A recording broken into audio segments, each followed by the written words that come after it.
Justice Murray Sinclair was a truly remarkable man.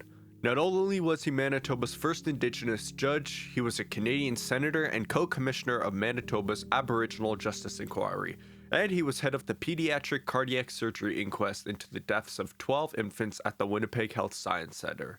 But he was probably most renowned for his role as Chief Commissioner of the Truth and Reconciliation Commission.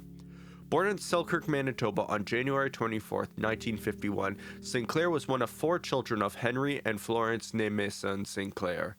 Florence passed away soon after Sinclair's youngest sibling was born, leaving his father alone to parent 4 children under the age of 5. Consequently, Henry entrusted the care of the children to his parents, Jim and Catherine Sinclair. Sinclair attributed his early and voracious love of learning to one of his 3 aunties living in his grandparents' home, Aunt Josephine, who was a teacher and his designated primary caregiver. At the age of 5, Sinclair's family moved off what was then known as St. Peter's Reserve to live in Selkirk while his grandfather built a new home on the reserve. It was then that Sinclair first experienced racism, starting with the parents of his playmates. In his autobiography, Who We Are, Sinclair reflected, "It was clear from the second I met older people that they saw me and my older brother as different, dirty, and disgusting. We were never invited inside their houses. We were never asked to come into yards to play." By the time Sinclair was in grade 1, the racism had trickled down to his classmates, and he wrote, "I was treated as a lesser being." A year later, Sinclair learned of the children's story of the ugly duckling, and he identified with the main character who felt out of place in the world. He dreamt of being the duckling who eventually discovers his true identity and learns self-acceptance as a beautiful swan. Sinclair excelled at sports and academics throughout his early years. He was passionate about being an air cadet and won several top leadership awards. However, he reflected on how during his childhood and adolescence he lived in a world that wholly and absolutely celebrated whiteness, so I tried my best to emulate this message. And further to that point, he said, "Most of all, I felt untrue to myself and who I had been born to be, a fraud."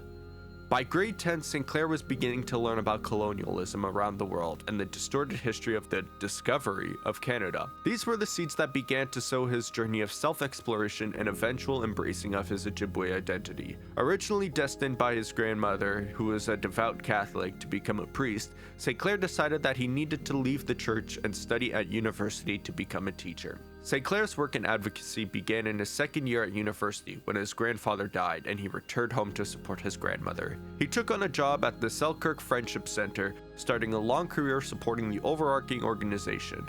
This led to further work in the field of law and his eventual enrollment in University of Manitoba's Faculty of Law in 1976.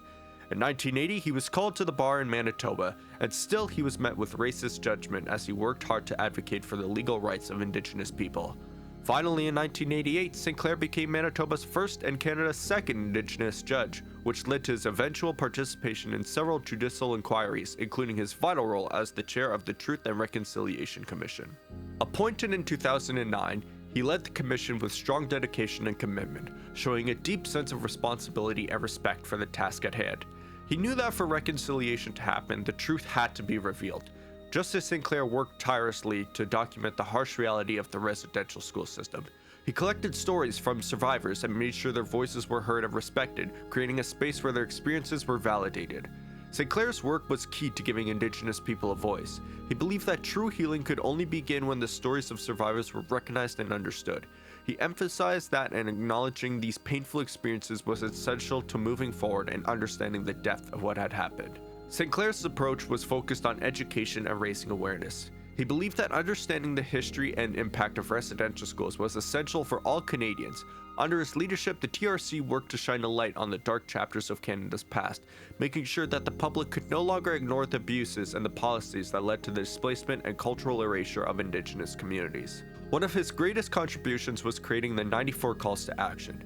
These were a comprehensive list of recommendations that laid out steps for action, aiming to promote reconciliation and improve the relationship between Indigenous and non-Indigenous people in Canada.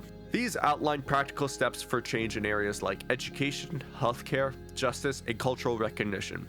They served as a guide for both the government and individuals to take meaningful actions that could shift relationships between Indigenous and non-Indigenous people.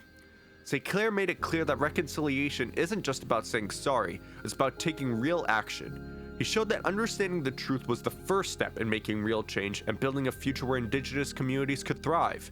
His work emphasized that reconciliation requires ongoing commitment and effort. His legacy continues to inspire because of the strong foundation he laid. He showed us that reconciliation isn't a one-time event, it's an ongoing process that takes continuous effort and empathy.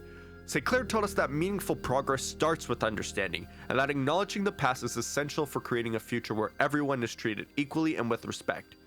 Justice Murray Sinclair played a crucial role in the Truth and Reconciliation Commission, and his work has inspired a number of efforts to bring about reconciliation in Canada. One of the key things that came out of the TRC was to push to change school curricula. For example, Ontario and other provinces have started teaching more about Indigenous history and culture in schools to help students understand the impact of residential schools and the importance of reconciliation.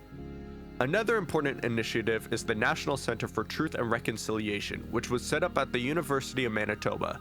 This was part of an effort to preserve the stories and the histories of residential school survivors so that their voices are never forgotten. The NCTR is a place where people can learn about this painful chapter in Canada's history. There have also been efforts to help preserve Indigenous languages. The Indigenous Languages Act and community programs aim to bring these languages back, many of which were at risk of disappearing because of residential schools. In healthcare, there's been a push to provide more culturally appropriate services for Indigenous people. Programs like the First Nations Health Authority focus on combining traditional healing practices with modern medicine to better meet the needs of Indigenous communities. In the justice system, there have been changes like the Gladue courts, which help address the overrepresentation of Indigenous people in the legal system. These courts take cultural factors into account and help ensure more fair treatment. The TRC also called for public apologies from institutions that played a role in residential schools, and many organizations, including churches and government bodies, have made these apologies as part of the healing process. For economic growth, there's been a push to support Indigenous entrepreneurship through programs like the Indigenous Business Development Program, helping Indigenous communities grow their own businesses and become more economically independent. Finally, there are healing centers set up in many communities to support survivors of residential schools and their families. These centers offer counseling and other support to help people heal from the trauma caused by the residential school system. These examples show how the TRC's calls to action have led to real changes aimed at making Canada a more just and understanding place for Indigenous people. There are just some of the many ways that the TRC has inspired action towards reconciliation. Murray Sinclair died on November 4, 2024, surrounded by his many children and loved ones. Sinclair's spirit name in Anishinaabe was Majinagishik, which means one who speaks of pictures in the sky. He described the meaning of his name to be about philosophizing, reading not paper, not words, but reading what's going on around me and understanding that and then explaining it to people. Miigwech, Majinagishik, for your tireless work and commitment, for helping us all to better understand.